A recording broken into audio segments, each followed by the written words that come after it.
Je voudrais d'abord commencer par définir le port de Beyrouth. À la veille de la prise de la concession du port de Beyrouth par la France au XIXe siècle, Beyrouth c'était 4000 habitants. Et avec le port de Beyrouth, Beyrouth est devenue la plus grande ville de Méditerranée orientale. Et donc le port de Beyrouth, Beyrouth c'est le port. Beyrouth économique c'est le port. Et par la suite Beyrouth culturel, Beyrouth financier, etc. Donc la destruction du port de Beyrouth, c'est finalement la destruction de Beyrouth. Parce que quand on parle d'un port dans une ville portuaire, bon, il y a le port à Marseille, le port à Gênes, le port à Naples, mais ici, c'est la ville de Beyrouth qui a été détruite avec son port. Ça, c'est le premier point. Votre question, quel est l'impact de la destruction du port de Beyrouth sur l'approvisionnement? Alors, il y a deux aspects. Il y a l'aspect de stockage au port de Beyrouth, c'est-à-dire les silos de blé, qui sont un passage essentiel et également de stockage pour les besoins en céréales du pays. Et là, ils sont totalement détruits. C'était une œuvre d'art très importante, c'était une infrastructure essentielle. Aujourd'hui, elle n'existe plus. Donc là, il va falloir trouver d'autres solutions. Il faut savoir que c'était un genre de buffer, c'est-à-dire de point de passage vers d'autres silos qui sont les silos des minoteries, parce que chaque minoterie a ses propres silos. Donc et puis en matière de déchargement de gros navires céréaliers, un silo portuaire c'est essentiel dans la chaîne de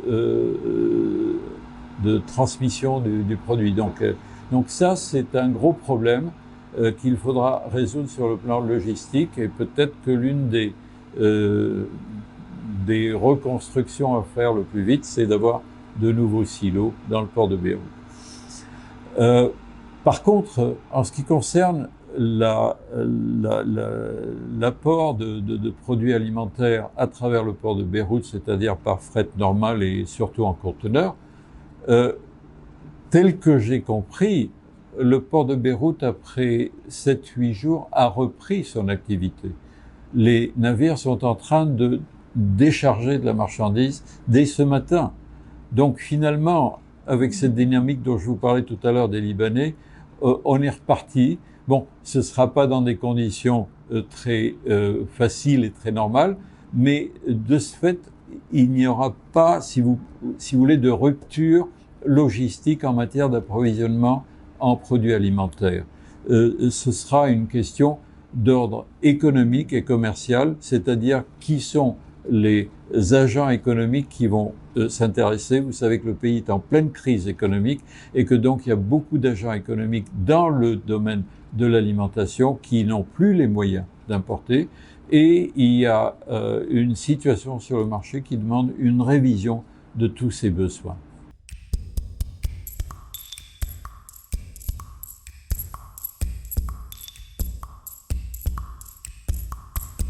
La famine n'est pas le seul point que les Libanais vont découvrir. En fait, la crise que traverse le pays n'est pas seulement une crise économique, une crise financière, c'est une crise existentielle d'un mode de vie. Les Libanais ont vécu 15 ans de guerre destructrice. Ils ont été récupérés par les barons de la guerre en association avec des milliardaires qui se sont installés pour la soi-disant reconstruction du pays. Et cette reconstruction du pays s'est faite sur un modèle économique faux. Et ce modèle économique faux a fait que les Libanais qui sont un pays qui produit presque rien. Et donc, ils ont adopté une vie de rentier sur des opérations d'intermédiaires. Donc les Libanais étaient tous des intermédiaires entre eux sur des opérations qu'ils faisaient entre eux et avec l'étranger. Et c'est l'étranger qui alimentait, si vous voulez, cette caisse de résonance.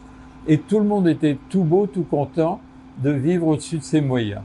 Et tout d'un coup, les moyens venant de l'étranger se sont arrêtés et les Libanais n'ont plus pu jouer le jeu qu'ils ont joué pendant les 30 ans de soi-disant reconstruction. Alors finalement, que ce soit en matière de toutes les activités économiques licites et illicites qui se passaient dans cette belle danse, aujourd'hui, les Libanais se retrouvent entre eux, ne produisant presque rien et n'ayant plus les moyens. Et alors, la chose qui a cassé véritablement ce jeu, c'est la colonne vertébrale du jeu qui était le système bancaire. Tout passait à travers la banque, par les banques. Et tout d'un coup, ce système est grippé. Alors, nous ne pouvons même plus passer par le système, utiliser le système, et tous les moyens que nous avions déposés dans ce système sont tout simplement kidnappés. Bon, donc la crise n'est pas une crise alimentaire uniquement, c'est une crise à tous les niveaux. Maintenant, en matière de famine, la famine, c'est disponibilité des moyens alimentaires et les moyens d'accès à ces produits alimentaires. Alors, la disponibilité, je fais confiance aux Libanais de s'arranger pour qu'on en importe et qu'ils soient disponibles. Mais les Libanais auront-ils les moyens financiers d'acheter ces aliments? Telle est la question, parce que le pouvoir d'achat des Libanais, qui sont maintenant, je vous disais tout à l'heure que la danse s'étant arrêtée, ils produisent rien, donc leurs rentrées sont presque nulles. Alors, auront-ils les moyens d'acheter ces produits alimentaires? Ça, c'est la question. Maintenant, en ce qui concerne les disponibilités, nous entendons parler à longueur de journée de sécurité alimentaire. Bon, la sécurité alimentaire, c'est quoi? C'est assurer en quantité et en qualité les besoins alimentaires d'un pays. Ce que je prétends, c'est qu'on ne connaît pas le nombre de bouches à nourrir. Parce qu'au Liban, il n'y a pas que des Libanais. Nous avons entre 1 million et 1,2 million de Syriens déplacés. Nous avons entre 250 000 et 500 000 Palestiniens réfugiés. Quand j'ai cette fourchette, j'exprime l'ignorance de l'État de ce qui se passe dans son propre pays. J'ai été sidéré de voir que entre Égyptiens, Sri Lankais, Bangladeshis, Indiens et autres Philippins, il y a presque 500 000 personnes. Tout ça, ça fait beaucoup. Et c'est ça qu'il faut nourrir. C'est pas parce que c'est un émigré ou c'est un travailleur étranger que ce n'est pas une bouche à nourrir. Bon, il faudrait d'abord commencer par savoir ça, et ensuite, parce que la Sûreté générale ne connaît pas tous les étrangers qui habitent le Liban, il y en a tellement sans papier. Et surprenant, mais tout à fait vrai. Alors, de toutes les nationalités.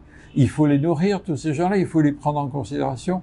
Ensuite, quel est le régime alimentaire le plus adapté sur le plan de la santé pour un pays en crise?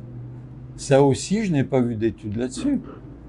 Donc, parce qu'il ne s'agit pas seulement de blé et de farine, il s'agit de tout le reste, et tout ce reste n'a pas été étudié. Je n'ai pas trouvé d'études.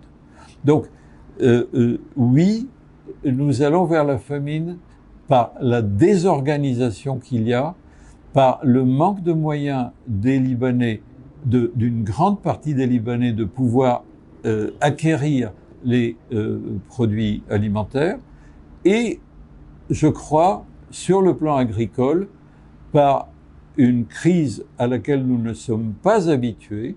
Les agriculteurs, pour la campagne 2020-2021, il y aura 80% de ces agriculteurs qui ne vont pas pouvoir démarrer.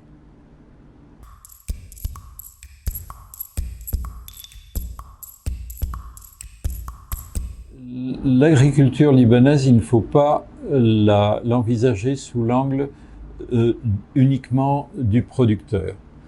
Il s'agit toujours de regarder la chaîne de valeur, la filière, value chain. La chaîne de valeur, en ce qui concerne l'agriculture, n'a jamais été traitée par l'État libanais d'une manière globale. D'ailleurs, il n'a jamais abordé le problème de l'agriculture d'une manière globale. Le ministère de l'Agriculture est à peine existant, ses moyens sont nuls et finalement, nous ne pouvons pas critiquer les responsables dans ce ministère de ne pouvoir rien faire puisque ni l'État ne s'intéresse à l'agriculture et eux, on leur donne même pas les moyens. Alors, bon, ça fait que c'est une coquille vide stérile. De ce fait, la guerre de 15 ans a été destructrice de cette agriculture. Elle a également détruit les canaux de commercialisation des produits agricoles, que ce soit à l'intérieur, c'est-à-dire les halles, ou que ce soit à l'exportation. Et cette destruction s'est accompagnée d'une exploitation de l'agriculteur par ces canaux-là et de l'exploitation, je dirais, du consommateur, à part le fait qu'il y a un gaspillage énorme en matière de commercialisation des produits agricoles libanais. Tout ceci fait que l'économie agricole a périclité. Notre produit intérieur brut agricole de 2016 et 2017 était équivalent en valeur constante à celui de 1962, alors que le produit intérieur brut agricole dans d'autres pays a évolué entre 400 et 600%. Donc il y a quelque chose d'illogique. L'agriculture était un secteur qui agonisait avant la crise. Et il était financé par le secteur privé, principalement des sociétés d'intrants et des halles, qui, eux, prêtaient à l'agriculteur ce que j'appellerais son capital de fonctionnement. Bon. Avec la crise, toutes les sociétés d'intrants ont fait faillite. Simplement, ont fait faillite. Parce que elles n'ont pas pu récupérer leurs créances sur le marché et donc elles n'ont pas pu rembourser leurs banquiers et leurs fournisseurs étrangers. Donc ça, c'est un secteur qui ne va plus financer les producteurs agricoles. Les halles, elles, sont en grande difficulté pour plusieurs causes. Donc finalement, l'agriculteur, n'ayant plus son capital de fonctionnement, avec quoi va-t-il fonctionner? Son capital de fonctionnement lui permettait d'acheter des semences, lui permettait d'acheter des engrais, lui permettait d'acheter des équipements, lui permettait d'acheter des pesticides, et en plus, couvrait une partie de sa main-d'œuvre et une partie d'autres dépenses. N'ayant plus ceci, l'entreprise qui n'a pas les moyens, elle ferme. Bon, alors qu'est-ce qui va se passer? Il va se passer que beaucoup de petits agriculteurs ne vont pas planter. Seuls les gros qui ont une capacité de gestion de leur exploitation vont pouvoir le faire, et ceci en association et non pas en complémentarité avec les halles. Je vois les gros bonnets des halles se mettre en association avec les gros exploitants, et eux peut-être. Et là, nous avons, dans notre centre de recherche, estimé à 10 à 12% seulement du secteur agricole qui va fonctionner normalement en 2020-2021. Et nous avons estimé à 20% le volume de ceux qui vont travailler tant bien que mal. 10 et 20, ça fait 30%. Les autres 70%, ils vont se tourner les pouces. Et à ce moment-là, vous pouvez vous rendre compte un peu que toute cette production agricole, surtout de fruits, de légumes, donc de produits agricoles frais, qui était